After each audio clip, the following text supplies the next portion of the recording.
that it reminds me of Fargo, the films and stuff. You know, it's everything white. Yeah. It has like Fargo with ghosts, and there's these people coming back to life. And how do you come up with a story like that? You said Fargo, which is a definite influence on me as a kid, because I saw that movie when I was 16 or 17.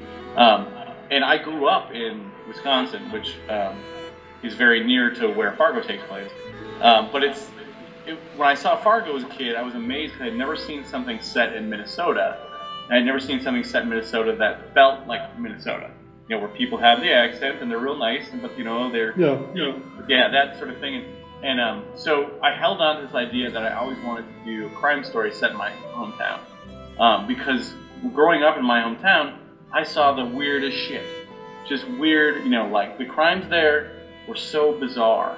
And I sort of took notes because people who live far from other people, have more things to hide, I think. Okay. So in my town, people live, the outskirts. People live far apart, and they tend to hide things. So I take notes, and the scene that opens up Revival, which is the murder of the Zorse, the half zebra, half horse, that really happened. So I took notes. I wrote that story down. I was like, I'm gonna use that someday. It's so weird, and I thought it's just be a beautiful scene. This zebra running in the snow. And then when I was a kid, my grandpa's neighbor was a sheriff deputy. And he was a really good guy and a really good friend of my grandpa's. I used to help him out all the time. And he got called to a barn because a bunch of geese had gotten away and were running around the street. And he went out to check on the geese. And this crazy old man who was a farmer, decided that he must be like coming to raid his farm or take his guns away. Got him and killed him. I mean, he killed this guy. Fucking insane. Lundegaard, you mind if I sit down? Carrying quite a load here. Where's Jerry? Got your damn money. Now where's my daughter? Part of it is just Mike Norton and I wanted to work on a project that we share a studio together. And so we came up with several ideas that we liked. We decided to fuse them together, and that's how we got Revival, which was we wanted to do like a small town farm noir, which was kind of the description that we were using, like a rural noir. Yeah. A different kind of zombie story, because zombie stories are always about survivalism. Yeah. And I would just, even then, 4 years ago, it was like, it's done. There's no more survival zombie stories to be told. Please stop. But and the thing that also intrigues me about Revival is the way that it's written. Like, we have this police officer Dana, and we have M, and we have Ibrahim, and all that stuff. But it seems like that town itself is like the character, and every single face you see around has like their little story, and it's such a complete picture of drama, of comedy, of everything. When we were presenting the comic book, I remember like we couldn't just stop laughing at the old geezer, the rich guy that comes down to the bar and wants to sleep with the girls.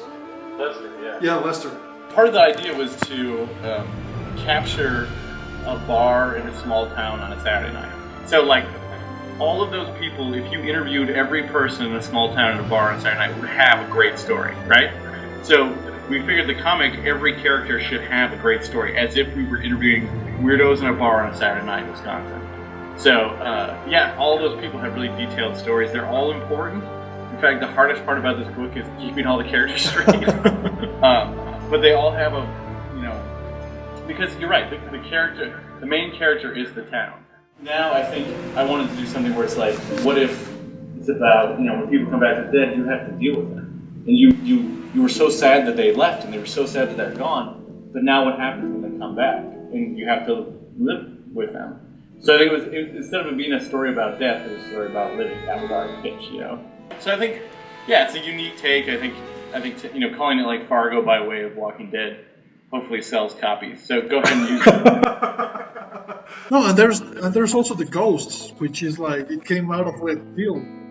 When I was reading it, I felt like ghosts. Like, what's going on, man?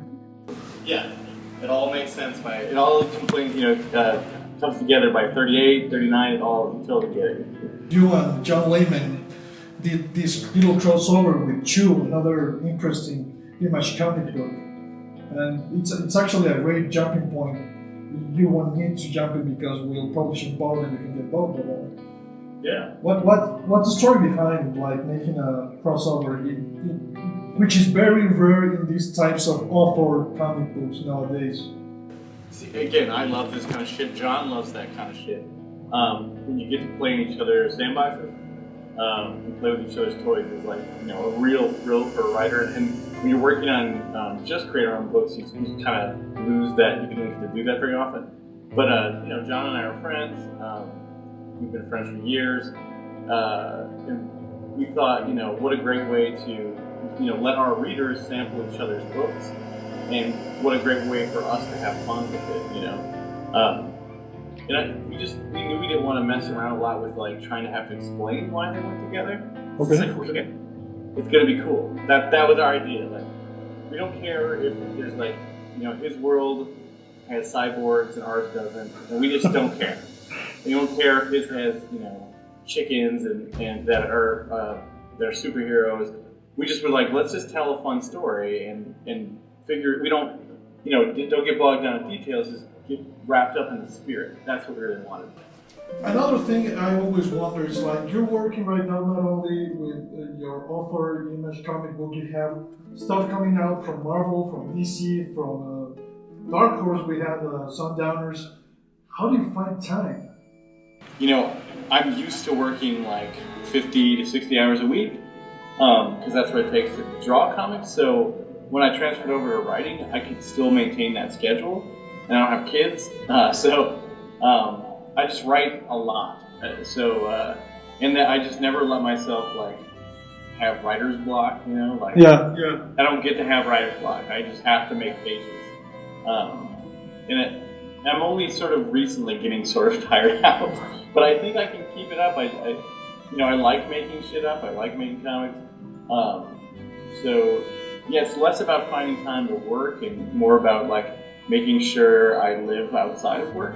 You know, like have a girlfriend and have family and, you know, that kind of stuff. But yeah, you know, I think everyone sort of writes differently. And if you're someone like me or several other writers, you can write 5-6 books a month. So And I can write 5-6 books a month. yeah, that's cool, man.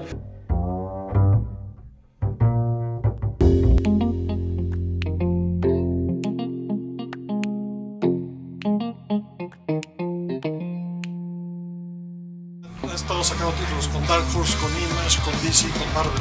Todo eso viene del esfuerzo que le metió a Hackslash, que empezó desde una serie de one-shots.